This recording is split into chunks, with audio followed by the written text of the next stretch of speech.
جب تم اپنی بہن کے گھر جاؤ تو اپنی بساط کے مطابق کچھ لے جاؤ، کیونکہ تمہاری بہن کا تم پر حق اسے والدین کی وراثت میں ملا ہے۔ حضرت حلیمہ سعدیہ کی ایک بیٹی تھی جس کا نام شیمہ تھا۔ وہ ہر روز شام کو اپنے دودھ پیتے بھائی حضور صلی اللہ علیہ وآلہ وسلم کو گود میں اٹھا کر محلے کی گلیوں میں گھوما کرتی تھی اور سب سے کہا کرتی تھی کہ دیکھو میرا بھائی کتنا خوبصورت ہے۔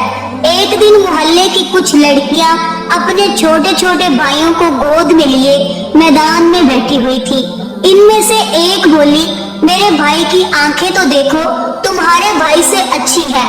دوسری بولی، میرے بھائی کے بال تو دیکھو، تمہارے بھائی سے اچھے ہیں۔ تیسری بولی، میرے بھائی کا جسم تو دیکھو، اس کا کوئی مقابلہ نہیں کر سکتا۔ اتنی دیر میں حضرت شیمہ حضور صلی اللہ علیہ وآلہ وسلم کو گود میں لیے ان لڑکیوں کے پاس پہنچ گئی اور کہنے لگی، کیا تم لوگ میرے بھائی سے اپنے بھائیوں کا مقابلہ کرو گی؟ یہ سن کر سب لڑکیاں خاموش ہو گئیں۔ پھر ان میں سے ایک لڑکی بولی کہ اے شیمہ، تمہارے بھائی کا مقابلہ تو کوئی بھی نہیں کر سکتا، اللہ نے تو اسے بہت ہی زیادہ خوبصورت بنایا ہے۔ حلیمہ سعدیہ کے گھر بہت سی بکریاں تھیں۔ ہر روز صبح حضرت شیمہ ان بکریوں کو چرانے جنگل جایا کرتی تھی اور شام کو واپس آتی۔ ایک دن حضرت شیمہ بکریاں چرانے نہیں گئی۔ ان کی ماں حضرت حلیمہ سعدیہ نے شیمہ سے پوچھا کہ اے شیمہ، آج بکریاں چرانے کیوں نہیں گئی؟ حضرت شیمہ نے کہا، اماں جان، میں بکریاں چرانے نہیں جاؤں گی، میں بکریوں کے پیچھے دوڑ دوڑ کر تھک جاتی ہوں۔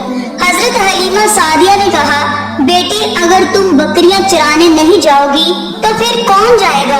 اپنے باپ کو تو دیکھو، اتنے بوڑھے ہو چکے ہیں، اور میری حالت تو دیکھو، کمزوری کی وجہ سے زیادہ چل نہیں پاتی ہوں، اسی لیے بکریاں چرانے تو تمہیں ہی جانا پڑے گا۔ حضرت شیمہ نے کہا، اماں جان، میں بکریاں چرانے نہیں جاؤں گی، اور اگر جاؤں گی تو اپنے بھائی محمد کو لے کر جاؤں گی، ورنہ نہیں جاؤں گی۔ حلیمہ سعدیہ نے کہا، شیمہ، تم پاگل ہو گئی ہو، تم وہاں بکریاں سنبھالو گی یا اپنے بھائی محمد کو سنبھالو گی؟ لیکن حضرت شیمہ نے کہا، اماں جان، اگر آپ میرے چھوٹے بھائی محمد کو بھیجو گی تو میں جاؤں گی، ورنہ میں نہیں جاؤں گی۔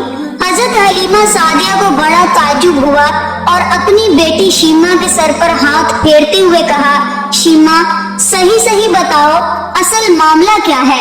تو شیمہ نے فرمایا کہ اماں جان، ایک دن میں اپنے بھائی محمد کو لے کر بکریاں چرانے گئی تھی۔ اس دن میں نے 3 چیزیں بہت عجیب دیکھی۔ حضرت حلیمہ نے پوچھا، تجھے کیا عجیب نظر آیا تھا؟ شیمہ نے جواب دیا کہ اماں جان، جس دن میں اپنے بھائی محمد کو لے کر بکریاں چرانے گئی تھی، اس دن بہت تیز دھوپ تھی، لیکن میں جیسے ہی گھر سے بکریوں کو لے کر باہر نکلی تو میرے اوپر ایک بادل نے سایہ کر دیا، اور جب تک میں اپنے بھائی محمد کو لیے رہی، ایک بادل کا سایہ برابر میرے اوپر رہا، اور مجھے اس دن ذرا بھی دھوپ نہیں لگی۔ دوسری چیز جو میں نے عجیب دیکھی وہ یہ تھی کہ جب میں بکریوں کو لے کر جنگل میں پہنچی تو میں ایک پیڑ کے سائے میں اپنے بھائی محمد کو لے کر بیٹھ گئی۔ میں نے دیکھا کہ میری بکریاں بہت جلدی جلدی گھاس چر رہی ہیں، اور پھر ساری بکریاں آ کر مجھے گھیر کر بیٹھ گئی۔ وہ بکریاں میرے بھائی محمد کا چہرہ دیکھنے لگی، میں بھی اپنے بھائی کا چہرہ دیکھتی رہی، اور میری بکریاں بھی میرے بھائی کا چہرہ دیکھتی رہی۔ تو اماں جان، اس دن مجھے بکریوں کے پیچھے دوڑنا نہیں پڑا۔ تیسری چیز جو میں نے سب سے عجیب دیکھی وہ یہ تھی کہ جب میں اس پیڑ کے نیچے بیٹھی تھی تو ادھر سے کچھ عیسائی لوگ گزرے۔ انہوں نے میرے بھائی کو دیکھا تو پوچھنے لگے کہ اس بچے کی آنکھوں میں لال لال دھاریاں ہمیشہ رہتی ہیں یا صرف آج ہیں؟ میں نے کہا، میرے بھائی کی یہ دھاریاں ہمیشہ رہتی ہیں۔ یہ سن کر ان لوگوں کے چہرے کا رنگ متغیر ہو گیا۔ انہوں نے میرے ہاتھوں سے میرے بھائی محمد کو اپنی گود میں لے لیا اور اسے پیار کرنے لگے، اور مجھ سے کہنے لگے کہ اے لڑکی، یہ لڑکا ہمیں دے دو، یہ آنے والی نسلوں کا نبی ہے، ہم اپنی کتابوں میں اس کے بارے میں پڑھتے آ رہے ہیں، یہ آگے چل کر بہت بڑا انسان بنے گا، ساری دنیا اس کے پیچھے چلے گی۔ تو اما جان جب ان لوگوں نے میرے بھائی کی تعریف کی تو مجھے بہت اچھا لگا۔ حضرت شیما حضور صلی اللہ علیہ وآلہ وسلم سے بہت محبت کرتی تھی اور انہیں ہر وقت گود میں لیے محلے کی گلیوں میں گھوما کرتی تھی اور اپنے بھائی محمد کے لیے لوریاں پڑھ کر اللہ سے دعائیں کرتی تھی کہ اے اللہ میرے بھائی محمد کو سلامت رکھنا اور بڑا ہو کر اسے سب کا سردار بنانا۔ یا اللہ میرے بھائی محمد کو ایسی عزت دینا کہ دنیا میں ایسی عزت کسی کو نہ ملی ہو۔ اے اللہ میرے بھائی سے جو لوگ نفرت کریں انہیں ہلاک و برباد کر دینا۔ یوں ہی دن گزرتے گئے، حضرت شیما بھی بڑی ہو گئی اور اللہ کے رسول بھی بڑے ہو گئے اور اپنے گھر مکہ آ گئے۔ حضرت شیما بھی جوان ہوئی تو ان کی شادی اسی قبیلے میں ہو گئی۔ حضور صلی اللہ علیہ وآلہ وسلم نے اعلان نبوت کیا، 13 سال کا وقت گزر گیا اور آپ صلی اللہ علیہ وآلہ وسلم مدینہ تشریف لے آئے۔ جب جنگوں کا سلسلہ شروع ہوا تو جس قبیلے میں سیدہ شیما رضی اللہ تعالی عنہا کی شادی ہوئی تھی اس قبیلے کے ساتھ مسلمانوں کو ٹکراؤ آ گیا۔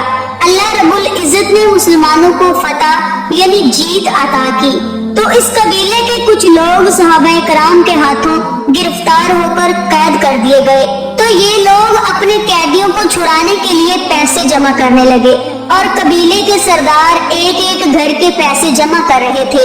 کچھ کتب میں یہ بھی لکھا ہوا ہے کہ اس جنگ میں سیدہ شیما کو بھی گرفتار کر لیا گیا تھا۔ چلتے چلتے یہ سیدہ شیما رضی اللہ تعالی عنہا کے گھر پہنچ گئے جو کہ اپنی عمر کا ایک خاص حصہ گزار چکی تھی۔ یہ تمام لوگ ان سے کہنے لگے کہ اتنا حصہ آپ کا بھی آتا ہے، آپ کو بھی دینا پڑے گا۔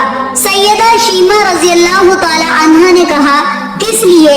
سردار اور ساتھ والے لوگوں نے کہا جو لڑائی ہوئی ہے اس میں ہمارے آدمی گرفتار ہو چکی ہیں۔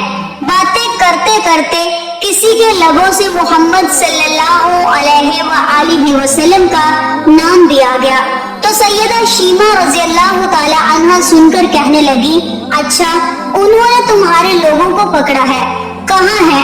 سیدہ شیما رضی اللہ تعالی عنہا نے کہا تم پیسے جمع کرنا چھوڑ دو، مجھے ساتھ لے چلو۔ سردار نے کہا آپ کو ساتھ لے چلیں؟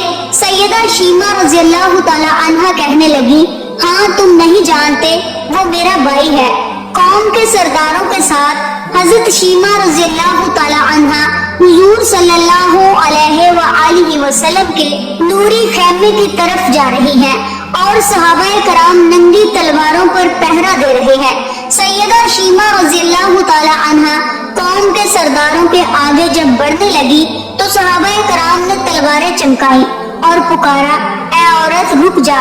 اس پر سیدہ شیما رضی اللہ تعالی عنہا نے جواب دیا میری راہیں چھوڑ دو، تم نہیں جانتے میں تمہارے نبی کی بہن لگتی ہوں۔ تلواریں جھک گئیں، آنکھوں پر پلکوں کی چلمن آ گئی، راستہ چھوڑ دیا گیا۔ سیدہ شیما رضی اللہ تعالی عنہا حضور صلی اللہ علیہ وآلہ وسلم کے خیمہ نوری میں داخل ہو گئی تو حضور صلی اللہ علیہ وآلہ وسلم نے دیکھا اور پہچان لیا۔ آپ فوراً اٹھ کھڑے ہوئے اور فرمایا بہن کیسے آنا ہوا؟ تو حضرت شیما نے فرمایا کہ آپ صلی اللہ علیہ وآلہ وسلم کے لوگوں نے ہمارے کچھ بندے پکڑ لیے ہیں، ان کو چھڑانے آئی ہوں۔ حضور صلی اللہ علیہ وآلہ وسلم نے فرمایا بہن تم نے زحمت گوارا کیوں کی، پریشانی کیوں اٹھائی؟ خبر بھیج دیتی میں ان کو چھوڑ دیتا، لیکن اب تم آ گئی ہو، اچھا ہوا ملاقات ہو گئی۔ پھر حضور صلی اللہ علیہ وآلہ وسلم نے قیدیوں کو چھوڑنے کا اعلان کیا۔ کچھ گھوڑے اور کچھ جوڑے سیدہ شیما رضی اللہ تعالی عنہا کو تحفے میں دے دیے، کیونکہ بھائیوں کے دروازے پر جب بہنیں آتی ہیں تو بھائی خالی ہاتھ تو بہنوں کو نہیں بھیجا کرتے۔ حضور صلی اللہ علیہ وآلہ وسلم نے بہت کچھ عطا کیا، یعنی بہت کچھ دیا، اور رخصت کرنے خیمے کے باہر تشریف لے آئے تو صحابہ کرام کی جماعت انتظار کر رہی تھی۔ حضور صلی اللہ علیہ وآلہ وسلم نے فرمایا یہ تو میری عادت ہے کہ میں آپ سے مشورہ کرتا ہوں، لیکن آج ایسا موقع آیا کہ میں نے آپ سے مشورہ نہیں کیا اور قیدی بھی چھوڑ دیے۔ اس پر صحابہ کرام فوراً کہنے لگے، یا رسول اللہ صلی اللہ علیہ وآلہ وسلم، آپ پر ہمیں یقین ہے، آپ ہمیشہ جو بھی کریں گے اچھا کریں گے۔ لیکن حضور کیا وجہ تھی کہ آپ نے بنا مشورے ہی قیدیوں کو چھوڑ دیا؟ آپ صلی اللہ علیہ وآلہ وسلم نے فرمایا، آج میرے دروازے پر میری بہن آ گئی تھی، اسی لیے میں نے پہلی بار بنا مشورہ کیے بہن کے لیے ان سب کو آزاد کر دیا۔ حضور صلی اللہ علیہ وآلہ وسلم نے بہن کی عزت کر کے بتا دیا کہ بہن کا رتبہ کیا ہے۔ آج بہنوں سے ناراض ہونے والے سالوں سال نہیں بولتے۔ میری تمام اسلامی بھائیوں سے درخواست ہے کہ بہنوں کی قدر کریں، ان کی عزت کریں، اور صرف اپنی ہی بہنوں کی نہیں، دنیا کی ہر بہن کی عزت کریں، کیونکہ میرے نبی نے حضرت عمر رضی اللہ تعالی عنہ کو فرمایا تھا کہ عمر بیٹی تو بیٹی ہوتی ہے، چاہے مسلمان کی ہو یا کافر کی۔ تو پیارے دوستو، آج کے لیے بس اتنا ہی۔ اگر آپ کو یہ واقعہ اچھا لگا ہو تو اس ویڈیو کو لائک کیجئے، اور نئے آنے والے دوستوں سے گزارش ہے کہ ہمارے چینل سبسکرائب کر لیں اور ساتھ میں لگے بیل آئیکن پر بھی ضرور کلک کر کے آل کو سلیکٹ کر لیں، تاکہ آنے والی ویڈیو کا نوٹیفیکیشن سب سے پہلے آپ کو ملے۔ اپنے سے جڑے اپنے پیاروں کا بہت سا خیال رکھیے گا۔ اللہ حافظ۔